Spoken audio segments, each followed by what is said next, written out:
Canada is doing something right by actually trying to become a validator for the Canton network. Guys, I don't think you're ready for what CC token is about to do in the next couple months. This is a project that when the bull run finally comes back, it's going to run into 10, 20, 30, 40, maybe even $50 billion market cap. In today's video, I'm going to be talking about some of the latest upgrades into Canton, some of the latest updates as well. And if you guys are new around here, stay until the end. If you like what you see, consider hitting that subscribe button. My name is Ro. I've been in the market since 2017.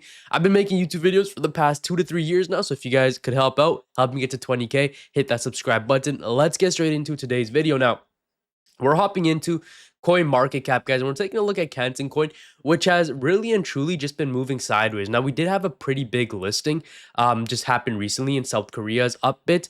Now we're waiting for the other one, which is Bithumb. That'll be absolutely massive. But you can see we're doing a lot of volume on Upbit, right? Almost 4%. This is amazing because it's traded against the Korean is it the Korean won? I'm not 100% sure. I don't want to, somebody correct me on that. But we're trading against Korea's native currency, which is super good, right? Now, in the last month, this thing is down 6.8%. And in the year, more or less just kind of moving sideways. Now, this price action hasn't been the most attractive price action, right? We haven't seen too many crazy pumps or too many crazy pullbacks, which is why I like to say it's moving kind of like a stable coin, right? If you got into Canton last year, during the actual bull market, you'd still more or less be sitting at a pretty decent level right now. You wouldn't be down too much on your bags. And, when we take a look at Canton coin as a whole, you can see that we peaked out around, I think, 2026 February, right? Or, and around February, because this is a fairly new crypto project. It came out in November 2025, hit an all-time high in February 2026. And let's take a look. From there, we're only down about 26%, and a lot of other cryptocurrency projects, they don't have that same type of narrative going for them because a lot of those cryptos are down 30, 40, 50% from their all-time highs. So it's good to see Canton coin holding where we are right now, CC token, right? Now let's take a look at some breakthroughs that they've had recently. Breakthrough in blockchain real-time settlement for tokenized treasury bond. The Canton network enabled the deal Swift's settlement. Enabled the deal's Swift settlement, making industry first by completing a blockchain transaction simultaneously for both the bond and the tokenized cash. The terms of the financial agreement, however, remain undisclosed. TradeWeb highlighted the pioneering nature of this development as it involved a tokenized U.S. Treasury bond transacted using USDCX, a stablecoin backed by USDC. So essentially, what happened here was TradeWeb facilitated a landmark transaction where Franklin Templeton transferred a tokenized U.S. Treasury bond to Virtue Financial. Settlement was executed in real time using USDCX stablecoin on the Canton network, making this the first of the industry for instant atomic settlement of a tokenized government debt, which is massive. What this means for Canton is that it's bullish for Canton because it validates its core utility for institutional capital markets, demonstrating live, high-value cases that drive network fee burns. It positions Canton as a leading settlement layer for the growing tokenized real-world asset sector, guys. And it's not just one that, it's just like you slap the RWA title on it. No, it's actually helping to settle real government debt, which is absolutely phenomenal. And one of the best parts about Canton is that it maintains privacy for these institutions, which is something that they all need. Now, if you guys are trying to figure out when I get into certain crypto projects, when I buy, when I sell, if you want to know exclusive content, right? How to find these crypto plays yourself, how to navigate these markets yourself, what to look out for when you're buying into crypto projects, and what to avoid, you need to be a part of the inner circle. One of my members in here has made 20K in a month. Another one of my members has made 25K in 2 months. And another one of my members turned his last $10 to over 5K in just 3 weeks being inside the Discord. Now, again, past profits don't guarantee future results. And granted, this is a bear market. So again, guys, I'm not a financial advisor, but if you want to join and trade along with us, click the link down below and I'll see you guys inside of the inner circle. Now, let's keep going. Here, there's some pretty cool news.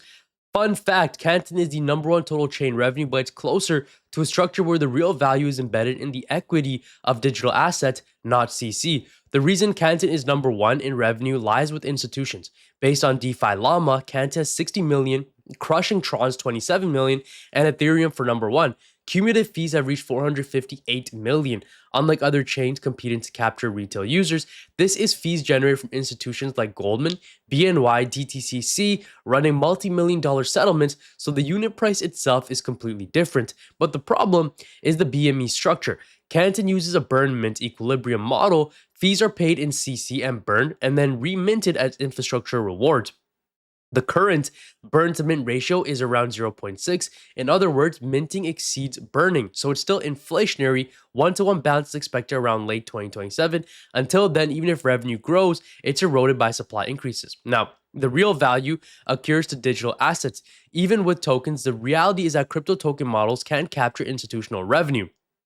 The one properly capturing the 60 million isn't CC, but the equity in the unlisted parent company digital asset. That's a real claim from the 355 million round led by A16C with institutions like HSBC, Apollo, BNB, Paribas, CME participating. Tokens are secondary, equity is the essence. Now, let's take a look, guys. Canton has also generated $58 million worth of fees in the last month. According to DeFi Llama, they have generated an impressive 58 million worth of network fees in the last 30 days and 12 million in the last week alone. On the basis, CC has generated more fees in the past month than major platforms like Uniswap, Aave, and Morpho. Is Canton the biggest layer 1 of 2026? Not to mention this massive news over here. Worth noting that a few months ago, Bank of Canada was experimenting with tokenized government bonds on Hyperledger Fabric in a closed environment. Now they're applying to become a Canton validator. My take is simple. Every institution building on private ledgers will eventually face the same question. What's next after tokenization? The answer is composability. Canton keeps the privacy and control of private DLTs, but adds the ability to interact and settle with other institutions on a shared network. So obviously, guys, some pretty cool updates for the Canton network as a whole. I believe that Canton is the future. I believe that institutions are going to flock into this ecosystem, especially when they realize that Canton keeps the privacy and the control of private DLTs, but adds ability to interact and settle with other institutions on just one shared network. That is the use case. That is a thesis for Canton network, and it's one that gets me really excited. Now I know that Canton is a fairly new crypto project because it hasn't really had a bull run before. That positions it perfectly for the next bull run because cryptos that haven't had a prior cycle before are the ones that usually pump the hardest. Now it is already trading at $5.42 billion market cap, but I believe that a 10x is easily doable for this crypto project. Obviously, guys, this is not financial advice. Now, I'm not a financial advisor. All of these videos that I make are for entertainment, education purposes only. And if you guys stayed until the end of this video and you liked what you see, consider hitting that subscribe button. I'm really trying to get to 20,000 subs. We're about 800 subscribers away. So if we can make that possible, that would be amazing, guys. Thank you so much for watching today's video. God bless you. Jesus loves you. Take care, y'all, and peace out.